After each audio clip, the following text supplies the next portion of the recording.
Go. Hey y'all, I'm James Wright and welcome to my shop. Today we're going to be talking about white oak and boiled linseed. Thank you, Alan, for that intro. Shocker! Plot twist! Today we're going to be talking about through wedged tenons. So last week we did through tenons. How do you make a tenon that goes all the way through and sticks out the other side? Today we're going to be talking about putting wedges in them. And so this is a good way of securing the tenon so it won't come out. Even without glue, it's a pretty solid joint. So this will be a little bit of fun. But before we get to that, we're going to get to a few of the brush-up topics. So if you are watching this live, we're going to be doing a giveaway a little bit later for a strop. As well as for those who aren't watching it live, we are doing a giveaway for tickets to Makers Central. This is for 2 tickets to Makers Central. So for you and a friend. And I'm going to be doing this for the people who are not live. So if you are live, you can still get into it. But people who watch this recorded can enter these tickets. And the reason I do that is because it's mostly the people in Europe for Makers Central, so I hope that works out. And you can get to come see us. So Sarah and I will both be there May 11th and 12th for Makers Central. Yeah, if you are watching this live, go ahead and ask my wife some questions, and we'll try and get to as many of those as we can. You don't have my page set up for me. Yeah. Hang on, you don't have my question page. Oh, shoot. Yeah, I'll set that up for you in just a moment here. Just remind me. Yeah, I didn't set up one thing for my wife. So, if you aren't watching this live and you want to see what all those questions are, you can go down in the description. What's that? Mic check. Mic check. That's what they're yelling at me. My mic not working? My mic's on. Let me come over and check. I wish there was a way of actually checking this before I go live. Otherwise, I can't. And now my screen just froze. This is on. That's on. That's on. I don't So know. apparently my mic's good. If someone can tell me, is it my mic or Sarah's mic? But let me fix that too. The fun of live video. There's always something fun that goes on here. Booting back up. Hey, there we're back up there. Sounds great. Sounds good. It's working. Okay, apparently it's working. Cool. Okay, sound is great. I don't know. Someone had a let me glitch. pull that up for you while I'm over here. Okay. Take your mouse. I'm clicking you off. No! There, ha! I can type faster Come down than to you. this. Throw that. Both over mics here. are good. No, our names are Sarah and James. My brother's name is Mike. Questions. I know. I'm to being delete these. facetious, aren't I? There you go. Ta-da! Hello, Cool. all. Where are we Alan at? and So we're Wolf going to and be at Matthew. Makers Central in and May whoever if you else. want to come see us. This last weekend, I was just outside Milwaukee at the Midwest Tool Collectors Can't hear Meet. anything, but then again, I'm down. And then we have another Midwest Tool Collectors Meet I'm going to be at, which is the one actually here, like 2 miles away from me, just at the Rockford Speedway, Rockford, Illinois, actually, in Loves Park, Illinois. And then the national meet in June in Peoria, Illinois. I'm actually going to be doing a talk at that one, so I'm looking forward to that as well. Anything else I need to do before we actually jump into this? I think we've gotten through all the topics. Let's do some through dovetails sure. and actually explain what this actually is. Ooh, turn that around so I can see. There we go. 1, 2. Cool. So we did this last time, where you have a through tenon is a tenon that just goes through. So I'm going to be skipping how to make this part because we already made that. So how do we make this through tenon? If you want to see that, go back and take a look at last week's video. There's a link to that down in the description below. They're saying my mic is loud. That's the problem. But I don't know if it's because I'm using a stool and so I'm Oh, closer. it might be because you're actually closer to it now. It's the Is first this better? knob if you want to change it. It's the first knob? Yeah. So we want to actually do a wedged tenon. And one of the fun things about wedged tenons is they look like this. Is you have these, let me zoom in a little bit more. What for you. wood will James be using tonight? I'm actually going to be using walnut. And this is that, it looks like mahogany, but it's a little bit softer. It's Filipino mahogany. Filipino? Filipino mahogany? Yeah. It's from the Philippines. Apparently it's fairly common in boat building. So you're going to be working with that. But the wedged tenons here look really cool. They add a bit of detail to this, especially with the through tenons. They just show off. They They look cool, but they're very secure. And basically what we're going to be doing is we're going to be making this tenon wider at the top so it can't come out. So it'll be kind of like a dovetail, so that once it's in place, it's locked in place and doesn't come out. I'm thinking next week, if you guys want me to, I'm going to do a blind wedged dovetail. And that's one that doesn't go all the way through. It stops halfway through. But the wedges are inside, so once you jam this up into place, it expands and fills the gap up inside the board, and you can never get it out. It's a really cool joint, but it doesn't show off the wedges like the through version does. So we'll see. What? Sorry, someone said fallopian mahogany, and that made me think of... Yeah, not quite. Other issues. Is that nightmares for you? Yes. I've been in too many C-section C-section rooms. He loves our rooms. 3 children, but not any more than that. Yes, we have 3 and no more. Oh, let's get back to topic here before I start spewing Everyone my else guts. can Google whatever that means. Yes, tenon. So I'm going to be skipping the whole part of making the mortise and the tenon, because if you want to see that, go and take a look at that. And we're just going to assume we have the tenon ready to, and we made the mortise to fit the tenon, and everything is copacetic in the way we want it. First thing we're going to do is cut some slots in this. Now, one question I've been getting a lot of when I show the pictures ahead of time is some people are asking why I don't drill any holes at the bottom. And I'm going to be talking through that in a minute. So for right now, just understand, I'll be explaining why I'm not drilling a hole at the bottom of these ones. I'll explain that in a moment. Just hold your horses. Don't burn me down yet. And I know a lot of people are getting mad about that, but oh well. So that escalated quickly. I had a steel bar in my vise. And I forgot that about. is why he wears wooden clogs Yes. in the shop. And it's still rather warm. I'm tempering a steel bar so I can cut it because it's hardened. Not tempering. Tempering? I'm softening it. I don't know if I got enough to soften it out. We'll find out. But I wasn't able to get it that hot. So we've got this in here. I'm going to be grabbing my tenon saw. And I had a couple questions about this the other day. Is what is the difference between a tenon saw and a carcass saw or a back saw? These are both back saws. They both have backs on them, and that makes them very functional tools. It stiffens them up and still allows you to get a thinner plate. But a tenon saw is generally considered a tenon saw because it cuts the cheeks of a tenon. It is a little bit deeper of a cut, a little bit longer. It tends to be a little bit thicker, slightly bigger teeth, so everything about it's a little bit bigger, except for it has a rip cut pattern, so it's made for ripping down the board. Whereas a carcass saw has a cross cut, so it's intended for cutting across the board. And it's also a little bit smaller. This is the thing you do at your bench for most of your joinery work. I'm probably using this one more than any other saw. The carcass saw really is kind of the all-around saw you're using at the bench for your general joinery.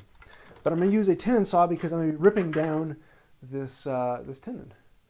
Interesting. I'm using a tenon saw on a tenon. Oops, wrong button. Let's try that one. There we go. Now, the question is, how far in do you want to cut on this tenon here? And I'm actually, what I like to do is if I make this pyramid shape, I like to cut in right near the top of that pyramid. The stripe going through there looks pretty good. And so it doesn't matter if you're straight down as long as you're 90 degrees across, at least eyeball 90 degrees. And we're going to start in and just cut straight down. And this ends up putting it probably about 3/16 of an inch in from the outside of the face. And just cut down until we're close to the shoulder. I'm not going to take it all the way down the shoulder, but close to it. Now on this other one, I'm going to do something a little bit different on here. I'm actually going to cut in about a 1/2 inch or so. I'm going to make it look a little bit different to show you 2 different methods of doing this. Because some people like to have this cut in a good long ways. I'm going to stop a little bit closer here. Some people like to have these wedges in farther. But this then shows the issue of if I were to shove a wedge down in here, there's almost as much meat on this side as there is on this side. Let me move over a little bit and show you this a little bit better. Go down. There we go. There we go. So there's a lot of material on this side as there is on this side. Whereas on this little one over here, this outside edge here is really thin. So putting a wedge in there isn't going to be much of an issue because, I mean, I can bend it here without causing any chance of splitting out here. But on this one, it's so stiff that I really can't bend it. And if I do drive a wedge in there all the way, the crack might propagate farther down. And so this has led people to get some drill bits here. Let me get, oh, I should have grabbed these ahead of time. Some people will grab a drill bit like this, and they'll put it right in the center here, right there. And that really makes a lot of sense if you're doing things like plexiglass or regular glass, because with plexiglass or anything that is a homogeneous material, if you cut a round circle into it, if there's any stress on that circle, it will put an even amount of stress all the way around the circle, so the crack won't want to propagate off in any one direction. But the problem is with wood, all the fibers are going up and down. All the fibers are going in the same direction. So if you put a circle in there, it's still going to put the same amount of stress at the bottom of the circle where the fibers are at, so it's going to be wanting to crack out, continuing down along it. So putting a circle at the bottom really doesn't relieve the stress, but it does do something different. And let me actually draw on a piece of paper to explain this, because this is what has really confused a lot of people about what this hole at the bottom of the tenon slot is for. Once you see it, it kind of makes sense. It's like, oh, I understand it now. But you got to explain it a bit. So let me draw on a piece of paper here. So we've got our tenon. It's a very high-class piece of paper. I know, this is, I stole this from my kids. I was looking for paper heads. I was like, they stole all my paper, so I don't have anything left. So let's draw our tenon here. And we want to cut down in here. So if I drill a hole like this, all the force from this crack is still going to be down here at the bottom. So it's still going to want to propagate straight down. So drilling this hole does not stop a crack from spreading. But what it can do is make the distance from here to the outside smaller. So let's draw the same thing over here. And on this one, rather than putting the circle right at the bottom, I'm going to put the circle over here to the side, like this.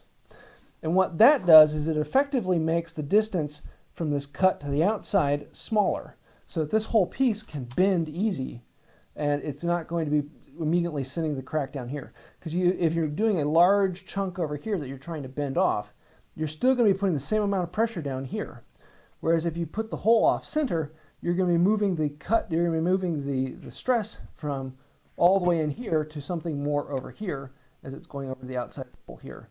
So it's basically the same as putting the line near the outside, as I've done, if you drill the hole off center. So I'm going to show you what I do for that as soon as I get this set up. Oh shoot, I didn't grab my drill ahead of time. I'm sorry for that. I'm going to pull this out. Wow, that was a far distance to go. I know. For not pulling it out ahead of time. There, I'm ready. So I'm trying to do this without. Crisis averted. Remember, that's what I'm here for. So I'm going to put this on here. Maybe zoom in a little bit more. This walnut is really hard to see in this. Yeah. Let me get down a little lower here. Oh. There, that'll make it a little bit easier.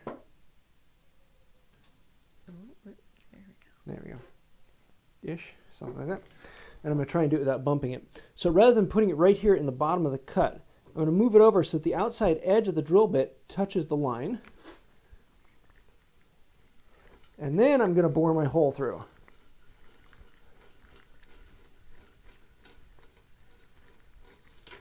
And this allows us to get that effective look of having the wedge farther in, but still having a piece that's thin enough that now I can bend it just like I can bend this piece over here, because there's less material on this side. It's actually a very similar amount of material from here to here as it is from there to there. So now we have a functional tenon ready to be wedged, except for I blew out on the other side rather than cleaning it, so I got to clean off some of these little fibers here. Make sure it'll still slide in. Just like so. Now we're ready to put wedges in here. Can you push your paper to the side so the contrast isn't so... Move that over there. Okay, or not move the Or paper. I can switch over to the other camera and go back. They just to want you showing to this. move the paper out of the way. Oh, sorry. Thank you. There. So now we need to make wedges to go in this. And that has really confused a lot of people because with power tools, you grab your table saw and you make a wedge. You just take your piece of wood and you put it at a slight angle and you shiver off a piece of wood. Whereas with hand tools, cutting a very fine angle is, well, it's difficult. And I'm going to show you two different ways of doing it. One I'm going to do with the saw, and the other one we're actually just going to split. And that's usually the way I do it. But I want to show you it can be done with just our tenon saw. Happiness. Yeah, you said that last time, and then you pulled in like 4 tools, so... Well, I do like showing They're other not ways going to as well. believe you until you actually do it with just... Any questions while I'm setting this up? I have a couple. Okay. So, Alan asked, where did you get the tenon saw / brand / maker name? Tenon saw / brand? What? Yeah, what kind? Is it your Veritas? Oh yeah, this is the Veritas. Except for I broke it, and so there's actually a bit of a kink in the plate up here, but it doesn't go down far enough so I actually still get a nice straight line. But I yeah. One of these days I'd like to get a little bit better one. The handle on this is a little bit clunky and just doesn't feel quite as good as I'd like. But functionally, this is a great saw and has treated me very well. I've only had to sharpen it, I think I've sharpened it twice in the 2 years I've had it, and it's still doing pretty good.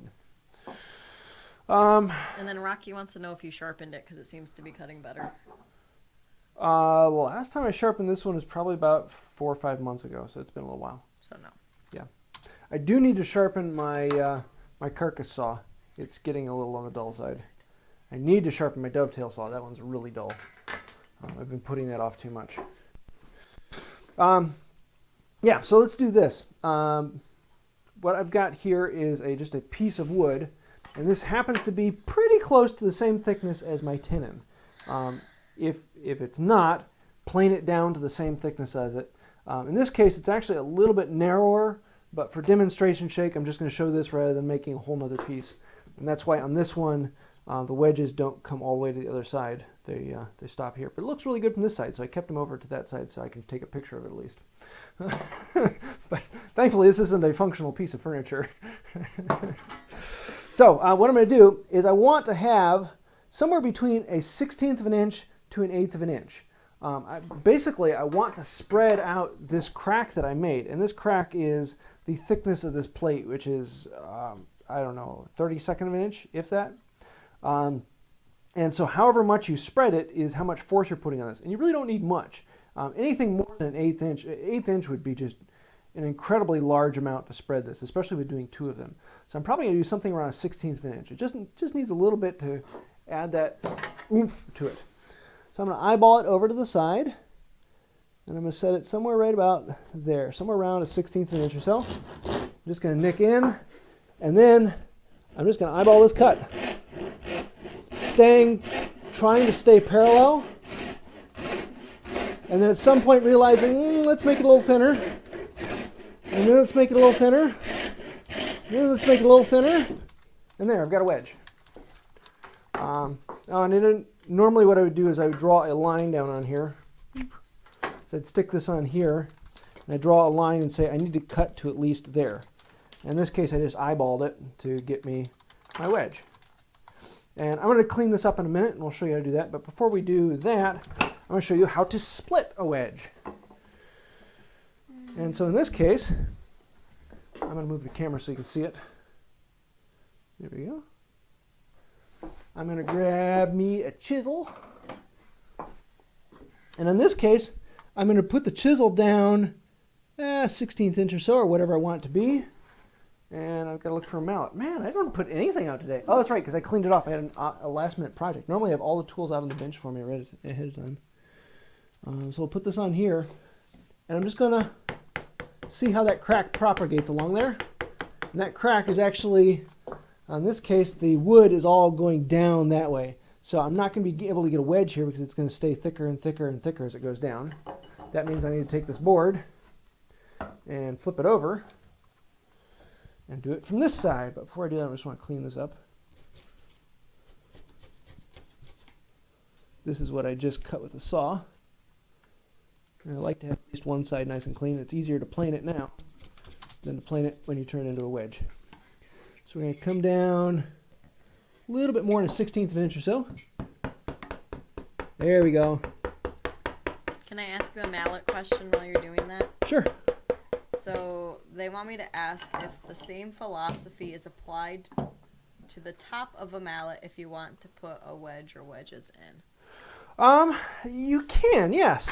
Let me show you what they're referring to here. So if you have your wedge, if you have your mallet, if you make the handle the same thickness all the way down, and then you drive in wedges on top, can you make it spread out the top so that the head doesn't slide off? Yes, you can do that. But the problem is then you have, well, I mean, I guess you could take the head off by sliding it down again. I think that just overcomplicates it. Basically what I do with mine is I make the whole handle a wedge. So this whole thing, it's like 1.5 inches up here and then 3/4 of an inch down here. So the whole handle is a wedge that slides into the hole and holds it in place. Sounds complicated because you have to make the mortise a wedge. You have to make the mortise wedge shaped. But that goes pretty quickly to adjust it. If you just have lines running down the side, you can eyeball down those lines and cut it out really quickly. And I have videos on showing how to do that. Wedging a handle I find to be an extra step of more material into it. I like just making my mallets 2 pieces. But if you want to do that, go for it. Any questions before I get this? Yeah, so back to when you were drilling your hole, Mathew Anderson asked, should we worry how large of a hole we drill? Not really. My general rule of thumb is unless the wood is really fractious, in other words, it's easily splintering off, which is like oak. Oak splinters off easily. Ash generally splinters off pretty easily. In those cases, I'm going to want to make the distance from the outside of the tenon to the cut to be as little as possible. In this case, all I want to do is I want to leave about 1/8 of an inch between the edge of the hole and the outside.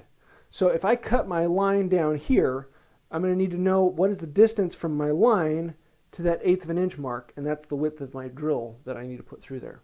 So I'm basically taking out the material between the wedge line and the outside, so that I'm left with just a little bit on the outside that the hole doesn't hit. I hope that makes sense. That was kind of a hard thing to explain. But yeah, you just the hole diameter is the difference between the 1/8 inch on the outside and the line you cut down. Hope that makes sense. Can I ask one more question? Yeah, we're actually doing pretty good on time. So. Okay, I just have one more at the moment. So Mr. Q asks, so maybe I joined the chat a bit late, but what's the benefit of a wedged through tenon over a through tenon? A wedged through tenon locks itself in place. So once I drive these wedges in, this is not coming out, and I don't have a way of grabbing those wedges to pull them out. So it is a final lock. You can build a wedged through tenon and not use any glue and know that this is a joint that will last. It's a very solid joint because it's basically creating a dovetail inside the joint. So it's something that just isn't going to come out very easily. Now over time, yes, it will slowly weaken a little bit, but not that much. Is it stronger than a drawbore tenon? No, I think a drawbore tenon is a little bit stronger because there's less chance of that coming out, because the wedges do have the possibility of wiggling out this way, and as they wiggle out a little bit, the tenon becomes a little looser and it allows them to come out a little faster, and so it's a progressive curve. Whereas with the pin, there isn't a progressive curve of it becoming weaker and weaker as it comes out. It's the same strength until the pin comes out, and then it comes apart. So I find those to be a little bit better. So I hope that answers your question. What were we working on? Wedges. Wedgies. Okay, back on topic. Wow, you married me, babe. So here's here's the 2 wedges we have. This is the one I cut with a saw. And what I want to do is I want to make sure that it is the right length. And I'm going to use this one I cut for the saw on this one with the spiral. And I want it to go down to the bottom, but I don't want it to continue any farther. So I'm going to set it in there to the depth of the cut line. And then I'm going to nick it with the chisel so I know how long it needs to be. And in this case, nicking it there, I'm going to end up with, it's going to be too thick at that point to slide into the groove. So what I'm actually going to do is I'm going to trim up the end on this one. And this is normally what I'm going to end up doing is I'm just going to make the end flush and clean. And then I'm going to pare it down just a little bit more, just with the chisel, make it come to a nice clean point, just like that. And then I can set this in there and know that this needs to now be this length. It will be a little easier with a marking knife, but I have a chisel right here. So why not use that? I can set that on there, grab my mallet, and tap.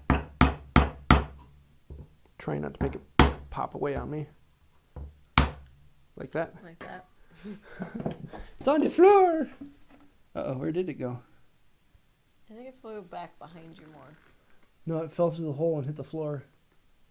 I watched it and thought, oh, it'll be easy to find. You sure it's not behind you a little? Yeah. No, it actually fell through a... Okay. It's not like we all were watching with you. Behind what? Behind you more. I thought it flew behind you a little bit. On the floor? Yeah. Uh-oh.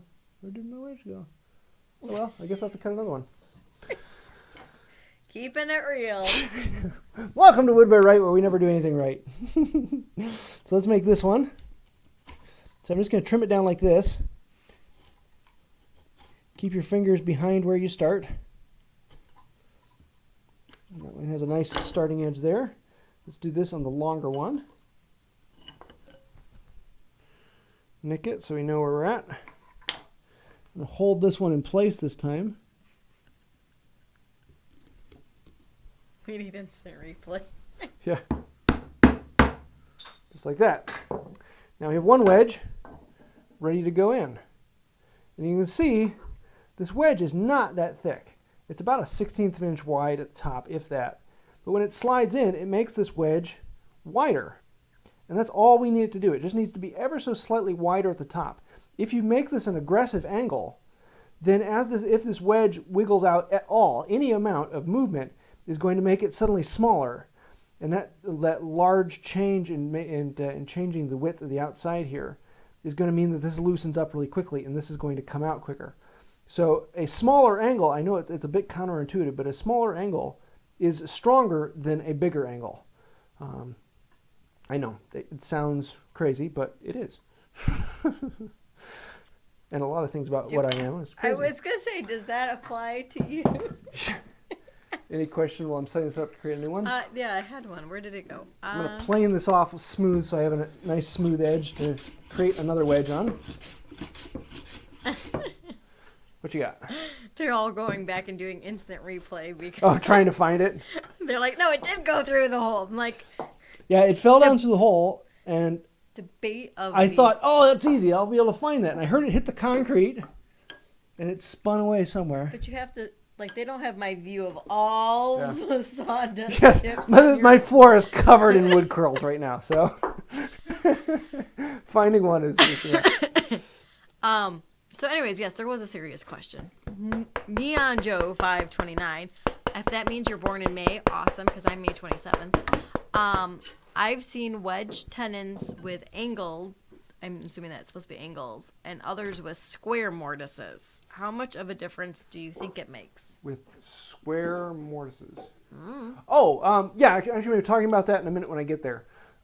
Whether or not you actually angle out the mortise or you just leave it square and jam it in the mortise. I'll be hitting that in a moment. Any others? Yeah, hang on. Okay.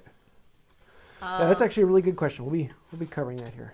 Okay, so hang on. So just so while she's doing that, I'm going to be creating a new wedge, trimming it down, and Are you ready for a doing just like question? this before. What's that? Moonwolf71 said, would a wedge tenon work best on bench legs? On bench, yeah. It's actually like Windsor chairs. It's very, very common to do wedged tenons. Even though the tenon coming out of the chair is round, you can still do it with, what's what I'm looking for? you can still wedge a round tenon. That's the common way of attaching a Windsor chair, which is basically a peg coming up through the chair seat. It comes all the way through, and then you can wedge it from the other side and spread it out in there. Yes. Good way of doing it. This one's actually being a little obstinate. I'm going to Error. Try again. Is it too long? No. It doesn't like you. It doesn't like me. Join the club. Why don't you love me? So let's trim this one off without launching it halfway across the room. Learn your lesson. Hold it with a finger. Ah! There we go. It doesn't like me. Okay, so I've got my 2 wedges for this, and we're ready to put them into the mortise. Now, the question that was just asked is actually a really good one. So right now, my mortise, the walls are perfectly parallel and square. Oh, well, never mind. And so there's 2 different ideas. Number 1, you can angle out those to fit your new wedges. Basically, all I'm going to be doing is tapering them slightly wider by the amount that my wedge thickness is. So I add up my 2 wedges. In this case, it's about 1/8 of an inch. So I'm going to put about 1/16 of an inch on either side and taper them down. And that works perfectly fine. It's just, it's an extra step. And if the walls are square, and if the wood is generally wood, it's not something incredibly dense like a hard maple or a paduk or something of that nature, it's going to basically compress the tenon inside if you don't trim it out. If it's something that's really hard, or your wedges are really big, then you're going to need to shape out those sides. And so I'm going to show you both sides. I'm going to shape out one side, and the other side I'm going to leave square. Let me figure out where I'm going to do this, though. Alan on this one says that he doesn't see the money icon, so he can't make you dance.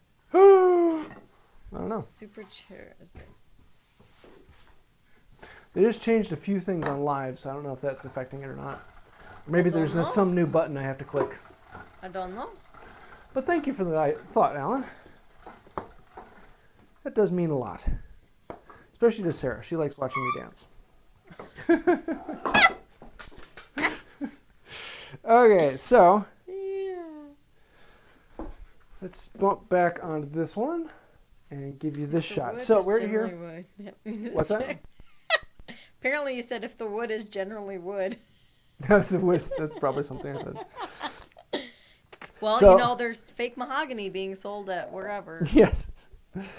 Oh, he found it. I'll dance here and flip the camera back. What's supposed to be going off right now? Was it the Christmas lights that you took down? I don't know. Unless one of my feeds are off. Sorry, Alan. You gotta do this. You have a new dance. It's the shop shuffle. Shop shuffle. Okay. So what I'm going to do with this one is I'm going to make one of these slightly wider so that this wedge will fit in, and I'm going to leave the other one square. Let's actually widen out this side. So I'm going to grab me chisel, and what I want to do is put this on here, and so the width of this wedge, I need to make it that much wider. Oh, they want you to dance stop. Even more. Oh, see, there's a light. Yeah, see, I don't know. What light? Which light? Your blue one? Yeah, see, you got the blue light running. Well, you can barely tell because there's a thing in the way. Thanks, Steve. Yeah. You still haven't shuffled. I haven't shuffled? It's the chisel shuffle. I don't know if we should be showing people to dance with chisels in Dances with chisels. It sounds like a great movie. Dances with chisels and saws. Or what you say right before you walk into your ER nurse. I Yes. don't know. So how did you get here? Don't ever do anything you're not willing to explain to the nurse at the ER. Yes. So if I'm going to widen this out, I want to widen this out by a little bit less than the width of my wedge. So if I set my wedge on here and I put it out that width, that's about where I'd want it. But keep in mind, there's also the thickness of the saw kerf that I have to subtract. So I'm going to be doing it, if this is a 16th, I'm going to cut a 32nd off. And I'm just basically going to eyeball what I want to cut off. It's not much at all. And then Just push it down by hand. No reason to pull out a mallet right now. And all I'm going to do is I'm going to cut it down about halfway. So the wedge on this doesn't go all the way through. The reason for that is if I were to cut this angle all the way down, it's very easy to blow out the other side and just make the whole wall bigger, and then the whole purpose of putting a wedge in is worthless. Whereas if I just angle it out for the bottom for about a ½ inch or so, this wedge is going to get very, very, very compressed in here at this spot, and then up here it's going to want to bend this out a little bit more. It puts a lot more pressure into the this actual strip of wood. Why can't I reply? It's not letting you reply to anything? It's not letting me reply to anybody. Someone silenced Sarah. Sad. I'm being censored on our own live. If it's something Trying to think, you just messed up my train of thought now. I can't remember where I was going. Choo-choo. Yeah, now I'm thinking of Inside Out. Train of thought. Oh. Yeah, if you ever want to cry, watch Inside Out. It makes me cry every time. What was I just doing? Oh, yeah. So if you imagine this being the wall of the mortise inside here, I don't want it to be a perfect angle all the way from top to bottom. Unless if I have a really big wedge, like the wedge is an 1/8 inch wide at the top or bigger, then yes, I am going to want to make that a good bit, because the wood is not going to compress that much material down that easily. So basically all I'm doing is I'm going to take the top ½ inch or so and just put an angle on that. And the wood will bend around that, and it'll put a lot of pressure pinch in there. Wow. This makes it easier to cut, simpler to work around, and less problems. Why? I'm very People like frustrated. talking to Sarah when she can't talk back. I wish I could do that. Now they're like, Hal's taking over and Sarah's feeling better because she's feisty tonight. Last week. So let's do this thing. Do this. A2. There we go. So we've got this wedge ready to go. Is it now? And I'm going to start fitting these in here. This one goes in this one. And I'm going to fit them down a little ways. I don't want to put it down in all the way. I don't want to feed one in all the way. Otherwise, if I push this one down, it'll actually compress this saw curve closed, and then I won't be able to get this one in. So you got to start both of them. And some people like to actually apply a little bit of boiled linseed oil or something like that to them ahead of time. Personal preference. Some people really like it, some people don't. I do. So. And then it's just a little bit of light tapping. Don't get overzealous here. Just let it do the work.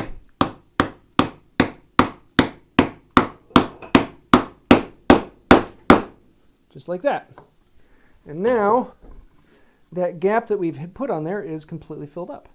And now we can actually clean up these. And this is something I like to do, is use this on these through tenons. Whoa, what did I do? Sorry, am I in focus still? No, it's not you. It's Here, I'm going to do this a little bit closer here. So I like working with these, and I like shaping these to the tenon. So I'm going to actually flip it bevel up, or bevel down. And clean off these little bits. Shape them. Oh, I fixed it all by myself. Oh, what was the problem? I don't know. I just re-signed back into chat. It must have somehow kicked me off. You have to understand how big of an accomplishment that is for me. It's amazing what a good sharp chisel will do. Love walnut curls. Beautiful. And just do your final trimming.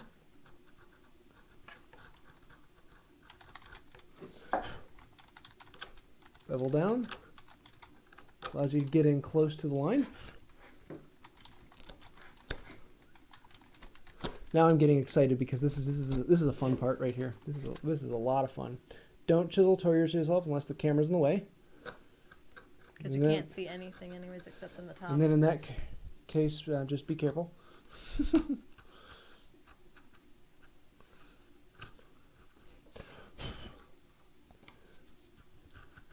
So So normally I'll pull a file out here and clean them up a little bit more. But in this case, I think that'll do for right now. So there's our through wedged tenon. And this is now locked in there. No matter what I'm doing, that's not coming out. I'd have to remove those wedges because it's jammed in there. That's now a solid piece. Yeah, so that is out of focus. That's the wedged tenon. Any questions? I have a sure there couple. are a I'm few. sure several more will type up now that I can reply back. Yeah, this is one joint that I actually really like. I prefer drawboard tenons, and that's why I usually do them a little bit more. But anytime you want to add a little bit of detail to something, just having those lines on the outside makes it a little bit sharper, makes it pop a bit and be like, ooh, someone was really thinking when they did that. It's kind of cool. So, yeah, the through wedged tenon. Alrighty. Are you ready? Yeah. Okay. So, Michael Bryan. So, any plans of doing a full fine furniture build for us to follow? I have done a couple of them, actually. The table, the first half of it is in full detail. The big one that I did was the side table. I did that a little over a year ago, and I went into, it was like 16 videos, each one being a half hour long on the side table, and I went into every single step in detail. And I like doing those, and I'd like to do them more. The problem is they're not good for YouTube, and so you start putting those out and the viewership drops off really quickly. And so I'm thinking about doing those on the second channel, and that's really what I'm doing a lot of right now. Is the first channel is kind of like the gateway drug to woodworking, and so Wood by Wright, the main channel, this one, I'm trying to do a little more like the artistic builds and the things that the average Joe will sit down and watch. And then on Wood by Wright 2, I do a lot more of the detailed things, and so I'll do the how-to video where I actually talk through what I was thinking, why I did that, my thoughts behind things, or my choices for items. And I'm thinking on there doing some other more in-depth videos as well. So we'll see. I'm playing with that idea. There may come a time in the future where Wood by Wright 1, or the main Wood by Wright, is basically just a once-a-week build video with music, and that's all the channel is because that's what YouTube likes. And then Wood by Wright 2 is the channel I don't care about ads. I don't care about numbers. I just do what I want to do, and so I might move the live over there and do some things like that. But we'll see. So yeah, if you want to see more detail like that, Wood by Wright 2 is probably where it's going to be popping up more in the future. But I do have several series like that if you want to go and look up furniture builds. Actually, I have an entire I have an entire playlist called Furniture Builds. So yeah. So are you going to do that with like our bed? I will do a hybrid of that with a bed. I won't go into full detail. I'll have plans for it, and I will cover every step. And on Wood by Wright 2, I will talk through what I'm doing and why I'm doing it. Whereas on the main channel, it'll just be music. So if you want to see that detail, Wood by Wright 2. Wait, Steve does stuff, says your mic is loose. My mic is loose? Mm-hmm. I might just have hit it. No say. Okay, you ready for another question? Yeah. Alrighty. Kyneticfx, I'm assuming, FX, is that the Veritas low angle jack or the Stanley? This is the Stanley, a new sweetheart. And there's been a lot of pushback, and people like it and people don't. And there's been a lot of things about it. This is basically the cheapest low angle jack plane that you can buy. All of the antique ones are like $300 right now because it used to be that the only reason you would have a low angle jack is if you were doing like trim miters for doing on a shooting board at the job, or if you were flattening butcher blocks with a lot of end grain. And so that was the reason that they were advertised, is to flatten end grain. And so for the average woodworker in the shop, they wouldn't have one of these. They might have a miter box plane, which is a low angle plane, but it's designed to sit on its side. But to have a low angle jack, you wouldn't have found these traditionally in a woodworker shop as commonly as all the others. But with the advent of power tool hybrid woodworkers, this has become a very valuable thing to them because there's less things to set up, there's less to think about. It's easier, and it's closer to the mindset of power tools. Bevel up is the bevel up use of a chisel is it's ingrained into the power tool mindset in that you get far more force if you're in line with the cut, keeping the bevel up. But you get far more control if you turn the bevel down and run it out of line with the cut. And so it's kind of one of those mindset things. I use this because my number 5 is not very good, and I've had a few problems with it, and I just haven't gotten around to getting a good number 5. So I pull this out more. If I had a good number 5, I probably wouldn't pull this out much at all, except for in-grain work. But yes, this is the... Wow, I really got off topic with that. This is the Stanley Sweetheart low-angle jack. And I do recommend it. It isn't the best in the world. Some of the aluminum parts feel kind of cheap, but functionally, it's actually a really good plane, and I kind of like it. It's clunky, the handle is clunky, and the shape is a little bit like but it works well as a plane. Hey, let's do a giveaway. Okay. Yes, we need to do a giveaway, and we have a giveaway from last week. So for those who watched the video, who didn't watch it live, who watched the recording of the video, they had the question of how many minutes the day before did I spend with power tools? And the answer was 3 hours and 45 minutes. Well, that's not all in minutes, though, my dear.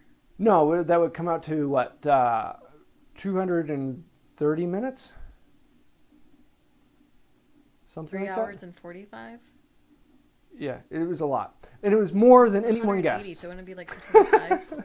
The closest guess was 200 minutes, and that was Cody Kyneticfx. It's probably not even. Kyneticcht.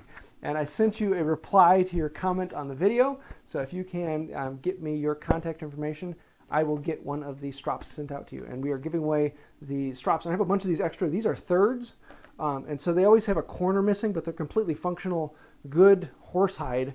But there's a corner missing, and I can't sell them as a whole thing, so I sell them cheaper online. So if you want to get the cheaper version, you can get these. But I do have the regular ones with the corner as well as the top center logo for sale. So thank you, Cody. Give me your contact information. I'll get one of these out. We're going to do a giveaway for those who are watching unrecorded. And if you are watching live, you can still join it, but you have to wait for about 10 minutes or so after this closes until the video itself actually goes live.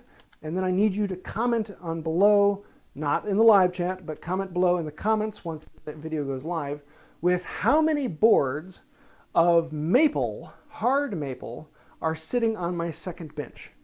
How many cords? How many boards of hard maple are sitting on my second bench? And I'm putting out this, which is a wild guess, because I have to have a number big enough that, like 7 people don't guess the right number. But I have a bunch of boards of hard maple sitting on my second bench, and the person who guesses the closest next week will win tickets to the Makers Central in Birmingham, UK. This is in May. So 2 tickets. And so I'm doing it in the recorded group so that if anyone is watching in Europe, which is probably most of the people who are going to be going to Makers Central, I was going to say flight, transportation not included. It's it's the weekend tickets to Makers Central. Boards or board feet? How many boards? The actual How many sticks of lumber, hard maple, are on there? So put that in the comments to the video, not the live chat. And the person who's closest next week, I will get you 2 free tickets to Makers Central. So particularly those of you in Europe, good luck. And don't ask me because I don't know whether it's maple or whatever. No help, sorry. Yeah, you might have to go back because they've been sitting on my bench now for since the table has been done. So it's been months. So if you go back and watch a few videos where I swing over there, you might see them, but I don't remember any particular video showing them off. And that bench right now is a mess. So it's a horizontal surface that's covered. Yeah. What's that? Nothing. What other questions we got? Oh, let's see. So this one's related to the... Oh, and for you, the boards are for the glue test. I'm about to start the next series of the glue test. Okay, you just distracted me. Sorry. I'm good at that. for your wedge tenon thing you were just doing. Rick Monday wants to know, would you put glue in? Yes, yeah, I glue them. This is intended to be a permanent joint that doesn't come apart, and so I would use a high grade wood glue and glue them up. So yeah, there's no reason to save them. I mean, you don't have to. It's a good solid joint that doesn't need glue. I mean, this I would trust myself to hang from this right now. It's a solid joint, but glue makes it stronger. So yeah. All right. Let's see. Colton Morris asks, do you prefer 45s with the micro adjust fence or the fixed fence? Stanley 45, I'm assuming. Plain 45? Yeah. I don't know. Oh, I know what you're saying. Yeah. Some of the newer ones have a knob on the side so you can micro adjust the fence in and out on the Stanley 45. Sure. I've actually never used that. I have it on my 55. I don't have it on the Yeah, it's on the 55. It's not on the 45. No, it's on the 45, not the 55. Total mental breakdown. I've never used it. I just never think about it when I do it. It's just easier to tap it over and it's in place. So to me, it doesn't make any difference one way or the other. But some people might. Hope that answers your question. Ambiguous as it is. Yes, right. You got enough time for a couple more? Yes, I think I have like 4 more, and that'll be it. 63 Degrees North asked, have you tried the blunt chisel scraper technique? Yes. And it works. Basically, what you end up doing is you take a chisel and you cut it to 90 degrees. So it's kind of like a screwdriver, but a really sharp 90 degrees. And you can use it to scrape the surface, basically like you would with a card scraper. And it works, but I have a card scraper, so why am I going to do that to my chisel? I haven't found a use for it where it is more useful than something I already have in stock, and so I haven't actually dedicated a chisel to that. So unless you're talking about something different, that's my view on it. What else we got? All right. Mr. Q asked, we always see you with sharp tools. In reality, how often do you actually sharpen your chisels? Daily, hourly, depending on the wood? Depends on the project. Usually, if it's general sharp with the chisels, I'll keep a strop on my bench. And if it's a regular size mortise like one of these, after each mortise, I'm going to stop and strop my chisel. And as long as I stay on top of the stropping, I never have to take it back to the stones and resharpen it. I just hit it on the stropping and keep it sharp. Actually, having to take it back to the stones, it's usually once a day if I'm using it regularly, but it depends. With my carving chisels, it's like every 5 minutes I stop and I take it back to the strop and I strop it up. I keep those as sharp as I possibly can. I don't let them get dull or anywhere close to it. But it depends on the wood, and not just on the hardness of the wood. It also depends on the silicon content of the wood. And if you look at some of the rating charts online, you can actually see silicon content. And the silicon in the wood will dull the chisel. And so you can actually have soft wood with a high silicon content that will dull the wood faster than a hard wood with a low silicon content, such as maple. So yeah, like hickory. Hickory is both hard and a high silicon content, especially with it around here. It grows in sands. It dulls your chisels really quickly. Ready? What else we got? Okay. Duane Rogers asked, have you ever done wedged dovetails? Wedged dovetails? No, I have not, because dovetails are wedges. I'm trying to think of a reason why I would do a wedged dovetail. And I haven't really thought of one. So let me know. But yeah, a dovetail is a wedge, so I don't know why to. Oh, and that actually brings me to a reason. One thing to think about with the wood running this way, never have your wedges running with the grain. Because if your wedge runs with the grain, you're actually going to want to split the board out. That's why they go across the grain this way. So if the tenon if the tenon were to come through on this angle instead, I wouldn't want to put the wedge across the tenon. Otherwise, that would break out this main block of wood. I'd actually put it the length of the tenon if it were to be going horizontal through the wood. Yeah, that's more important with your round tenons, like on Windsor chairs, but it's something to keep in mind. Try and use the wedge to split the lumber. Otherwise, you will end up with a very sad day. Got time for one or two more? Yeah. Well, Alan wants you to mention your new website about the finding tool sources. It's not a new website. I've had it for a long time on my main website. I have a list on my website that lists every place I know of to buy hand tools, whether it's online, and it's a list of a dozen or so online sellers that all they do is sell whole antique tools. It's a list of all of the collecting associations, and there are, I think, like 15 or 16 collecting associations, like the Midwest Tool Collectors, or Past Tool Collectors, or the Pacific Northwest Tool Collectors, or the Australian Tool Collectors, Canadian Tool Collectors, and then all of the antique stores that are known to sell tools, stores that are specifically all they do is sell antique tools. And then I mapped out everything on a map that has all these locations across the United States and the world. And it's all on my website, all in one place. So if you're ever looking for where do you find hand tools, I'm trying to get a resource where it's all in one place. And if you have anything that's not on that resource, let me know. It's been on my page for a while, but it's kind of hard to get to, and it was kind of hard to tell people. So I actually bought a domain that runs you straight to that page. And so the domain is handtoolfinder.com. So if you type in handtoolfinder.com, it will take you straight to that page, and all of your hopes and dreams of finding antique tools are all in one place. And if you know of anything that isn't on that page, please let me know. I'd like to add it to it. I'm regularly getting people who are like, yeah, I'm in such and such a place, and I just came across this antique store that has an entire booth of nothing but hand tools, and I'll put that on the map. And so one of the things I want to do is when I go to England, go to a couple stores that I've found that are listed on the map. And whenever I'm traveling, I like to go to them and try and verify them, or other people who have gone there can verify them for me. So it is a resource that is, I've gotten a lot of use out of it, and I know a lot of other people have. So handtoolfinder.com. I put it in the comments. Woohoo! It's also in the description of the video down below.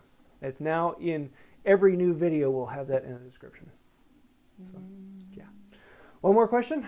Well, we've gotten like 6. So... What's the best one? The best one? Well, several have asked, how much do you really tell me you pay for tools? Actually, I tell her pretty close to the real price. If I don't want to tell her, I don't tell her. And she generally doesn't ask. Yeah. She can look at the bank statement, so it's pretty hard for me to hide. They either just show up in the basement and all of a sudden they're there. Yeah. Hey, you have to remember, how long have you been doing this? 2 years? Yeah. I mean, it followed me home. Can I keep it? Well, but 2 years ago, it's a nice paying hobby. What can I say? Hard to chagrin him. Yeah, I mean, there are anytime I have cash in my pocket, that's money I don't have to tell her. So I've gotten a nice dresser. I've gotten a nice table. I'm getting a nice bed. I really can't complain too much. He's a lot better than his... Should I say it? Will I get in trouble? My mother's probably watching, so she'll agree. If you can't deduce from that. There's a man who buys a new tool for every project. You do too, but not.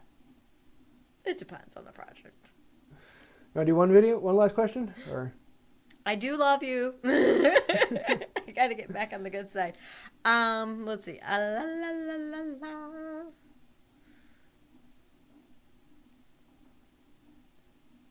Less gendered. Oh, yes. Oh, trust me. Yes. I've taken my wife to the Midwest Tool Collectors, and the intro packet for the wives was like, oh my word. Y'all need to come with me so that we can enforce it. I would love to get something for the kids at these meets, because that they're literally going to die off soon, except for the new blood that we're now getting in there. So Yes. The Women's Auxiliary in the Midwest Tool Collectors is so funny. Bless their hearts. Bless their hearts. I'm not a needle-working woman. But the way they unless advertise it's it like is... actually like stabbing a patient or something. That's the only kind of needleworking I do. So we really got off topic. Yes. Cool. Well, let's actually go ahead and wrap this up. I think that's it. Sorry if we didn't get to your question. Yeah, if I didn't get to your question, go ahead and send me an email. Go to my website and you can click the contact me page. A suggestion for a video was a live video with your Stanley 55 plane. So something to think about. That would be a fun one. I thought about it because I want to do a tenon series. The next one we're going to do the blind wedge dovetail, and then probably the tussed tenon, which is a fun one. So we'll probably do a few on that. And I'm thinking about doing something like that, like doing an all-one video of the Stanley 55. Let's go through this blade, this blade, this blade, and show how to sharpen them and actually play with that. So if you want to see that, let me know.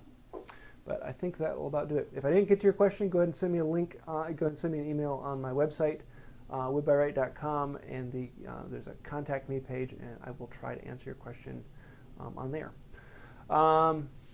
Yeah, and if you guess once this video actually goes live, send in the comment for how many boards of hard maple are sitting on my bench.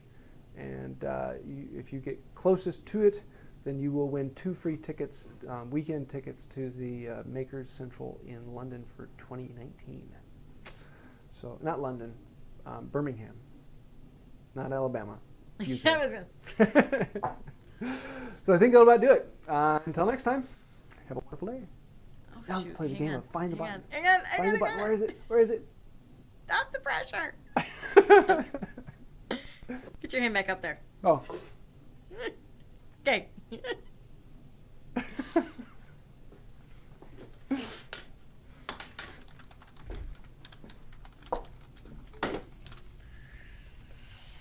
Oh. Let's see, how many live? You need to make Alan a moderator or whatever.